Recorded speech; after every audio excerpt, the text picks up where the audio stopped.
বিসমিল্লাহির রহমানির রহিম। আসসালামু আলাইকুম সকল ভাই ও বোনেরা।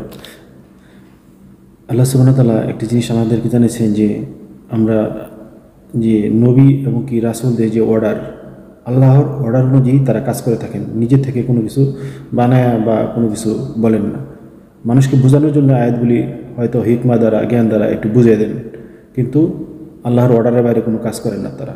এই ব্যাপারে কোরআন থেকে জানবো। প্রথমে যদি দেখি 21 নম্বর সূরা আম্বিয়া 27 নম্বর আয়াতে আল্লাহ সুবহানাহু ওয়া তাআলা আমাদেরকে জানিয়েছেন, লা ইয়াজবিকুনাহু বিল কাউলি ওয়া হুম বিআমরিহি ইয়ামালুন।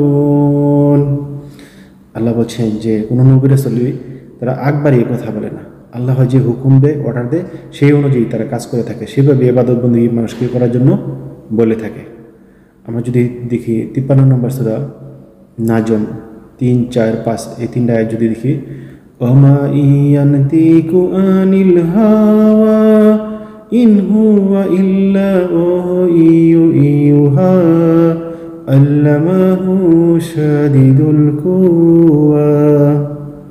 আল্লাহ বলছেন এই 53 নম্বর সূরা নাজমের এই তিনটা আয়াতে যে তারা প্রবৃত্তির তারা মন গড়া খেয়াল খুশির কথা অনুযায়ী বলে না, যে মন গড়া একটা যেটা মনে চাইলে বললো এর না, তারা মন গড়া তারা প্রবৃত্তির অনুসরণ করে না। কোরআন ওহী স্ট্রেট ফরওয়ার্ড কথা, এই আদেশ অনুযায়ী তারা কাজ করে থাকে। আল্লাহ সুবহানাহু ওয়া তাআলা এই কথাটি বলছেন।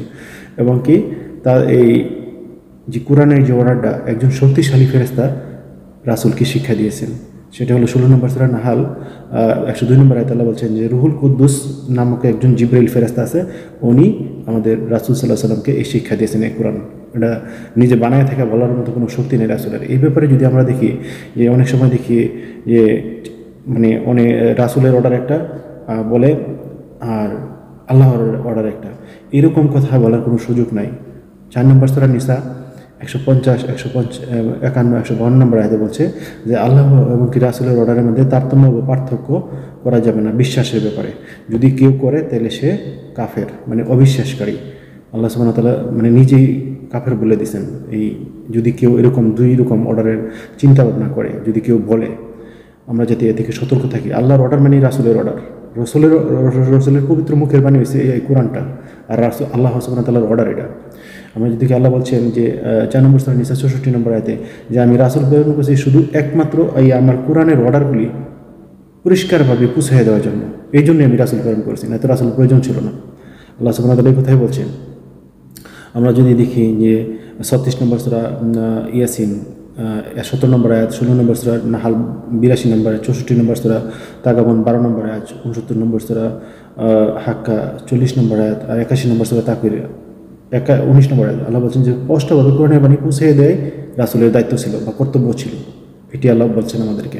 5 নম্বর সূরা মাইদা 67 নম্বর আয়াতে বলছেন যে রাসূল কেবল কোরআনের যদি একটা আয়াত যদি বাকি থাকতো, মানে প্রচার করার বাকি যদি থাকতো, তাহলে সেই কোরআনের যে একটা হক সেটা সে সম্পূর্ণভাবে পূরণ করতে পারতো না। তাহলে আল্লাহ সুবহানাহু ওয়া তাআলাকে এই ব্যাপারে বলছেন যে আপনি যদি একটা আয়াত বাকি রাখতেন, তাহলে আপনার এই কোরআনের সম্পূর্ণ যে হক এটা আপনি পুরোপুরি তাহলে পালন করতে ব্যর্থ হয়েছেন যদি এরকম হতো। কিন্তু রাসূল প্রতিটা আয়াতি, প্রতিটা কথায় আল্লাহ সুবহানাহু ওয়া তাআলা রাসূলের মুখ দিয়ে মানুষের মধ্যে প্রচার করাইছেন এই কোরআনের আয়াত।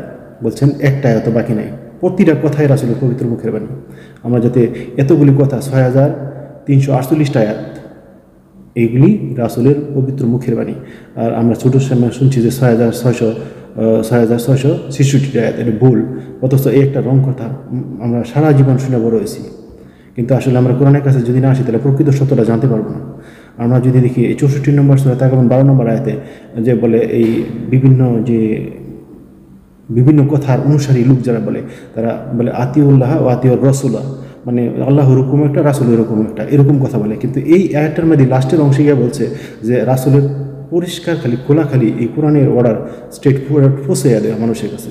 আমরা যদি দেখি 50 নম্বর সূরা কাফ 45 নম্বর আয়াত বলছে এই কোরআনের আয়াত ওপেন করে মানুষের কাছে প্রচার প্রসার করতো রাসূল সাল্লাল্লাহু আলাইহি ওয়াসাল্লাম। তাহলে আমরা বানায়া বলা বা বানায়া যে মানুষে বলে এদের কোনো সুযোগ আছে নাকি? কোনো সুযোগ নাই, এটা আল্লাহর প্রতি মিথ্যা আরোপ করা। আমরা যাতে এই ব্যাপারে সতর্ক থাকি। আল্লাহ সুবহানাহু ওয়া তাআলা বলছেন যে রাসূল যদি আমার নামে কোনো কথা বানিয়ে বলতো তার যে কী অবস্থা হতো, এই ব্যাপারে আমরা কোরআন থেকে যদি দেখি 69 নম্বর সূরা হাক্কা 44 থেকে 48 নম্বর পর্যন্ত আয়াতগুলো যদি দেখি আল্লাহ কী বলছেন আমরা যদি দেখি তাহলে বুঝতে পারবো। ولو تقول علينا بعض الأقاويل لأخذنا منه باليمين ثم لقطعنا منه الوتين فما منكم من أحد عنه حاجزين وإنه لتذكرة للمتقين।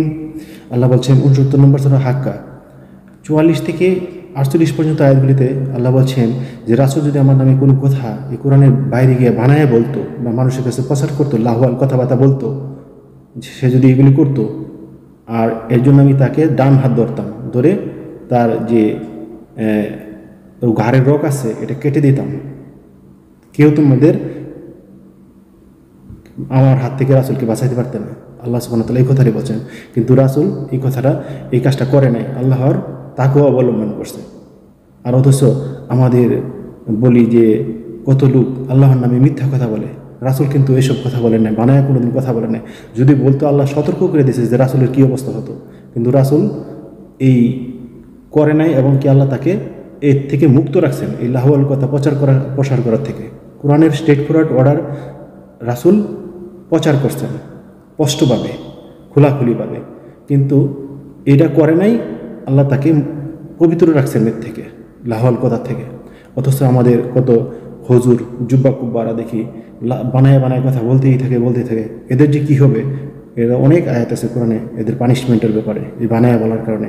4 নম্বর সূরা নিসা 50 নম্বর আয়াতে বলছেন, যদি কেউ বানায়া প্রচার করে এটা প্রকাশ্য পাপ, এই পাপের জন্য সে জাহান্নামে যেতে হবে।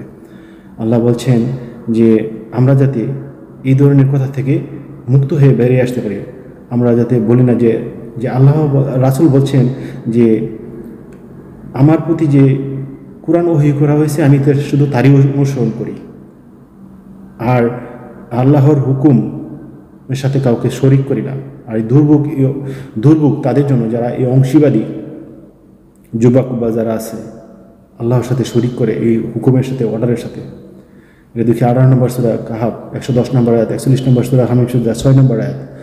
এই আয়াতগুলিতে বলছে যে শিরিক মুক্ত জীবনযাপন করতে হবে, অংশীবাদী করা যাবে না। রাসূল এই কাজ কখনোই করে নাই, আল্লাহর অর্ডার স্পষ্টভাবে খোলাখুলি পৌঁছে দিয়েছেন মানুষের কাছে। এটাই ছিল রাসূলের আদর্শ। আল্লাহ 6 নম্বর সূরা আনাম 19 নম্বর আয়াতে বলছেন, আর 62 নম্বর সূরা জুম্মা 3 নম্বর আয়াতে যে আল্লাহর রাসূল বলছেন যে যারা ভবিষ্যতে দুনিয়াতে আসবে তারা এই কোরআন থেকেই উপদেশ নিয়ে যাতে বড় করে সাকসেসফুল হতে এই সম্বাদটাও দিয়ে দিয়েছেন। অথচ আমরা এই কোরআনের কাছে না এসে বিভিন্ন মানুষের লিখনীয় লাহুল কথার দিকে ছুটে বেড়াচ্ছি। রাসূলের হুকুম একটা বলতেছি, আল্লাহর হুকুম একটা, কিন্তু আল্লাহর এবং কি রাসূলের হুকুম একই। কেউ যদি এরকম দ্বিধাবোধ করে তার ঈমান হে অংশীবাদী হে মুশরিক হয়ে যাবে। সোজা কথা, পরকালে তার জন্য ঠিকানা হবে অংশীবাদী, দুর্ভোগ হবে কপালে। আল্লাহ সুবহানাহু ওয়া তাআলা এই কথাটি আমাদেরকে জানিয়েছেন। আমরা যদি এই ধরনের অংশীবাদী মুশরিকের কাতার থেকে যাতে আল্লাহ আমাদেরকে মুক্ত রাখে, আল্লাহ আমাদেরকে সকলকে তৌফিক দান করুক। আসসালামু আলাইকুম ওয়া রাহমাতুল্লাহ।